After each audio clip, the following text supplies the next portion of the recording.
Nakatali. Sawagay siya sa maraming dyan.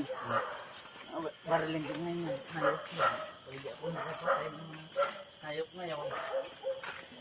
Tanggalin. So yung nakatali yun dun.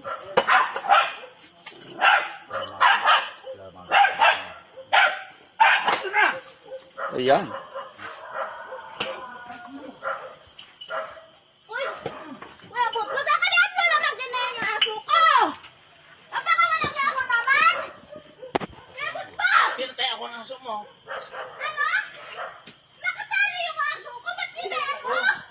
Oo. Nakatali yan? Ayun!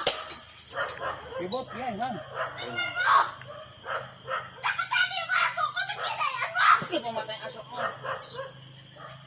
Sige, ibot nga. Huwag mo kukuhan. Ayan talaga!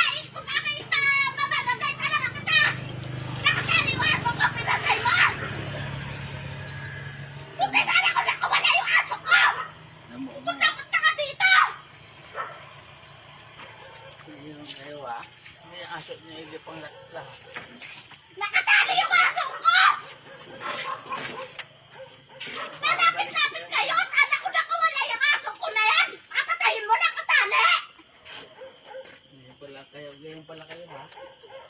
Bakit tinanong ko mga ng aso? Nakatali yung aso ko! Hayop ka ha. Ay, nasa ayok ka naman sa aso ko ay! Ngayon. Hayop ka. Nakatali yung aso! Di pinatay mo! Aso nyo eh. Huwag nyo itali sa kuha ng aso nyo. Huwag ka lalapit sa nakatali ng aso! Ngayon, kuya, kuya. Huwag nyo ilapit ang aso nyo sa pulpulan. Naka-discuss yung aso nyo eh. Ibot. Utang ina kayo eh. Anong oras naman? Nasaan kayo eh. Nagroto yung aso nyo. Kinaruti, pinatay mo ba? Utang ina gusto Yeah, nyo wag. mamatay ngayon. Kuya, wag, wag, wag. Bot, Utang ina kayo eh. bot. Yang aso nyo nangagat pala. Bot, yan na. Yan na, bot. Yan. Hindi ko subukan ngayon.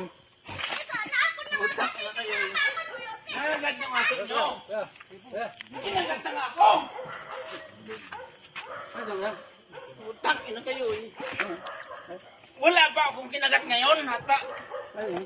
Simula na ako yung bata, wala akong, di pa ako nakakatoy ng aso. Wala yung tingnan namin namin. Ibig sabihin lumapit ka!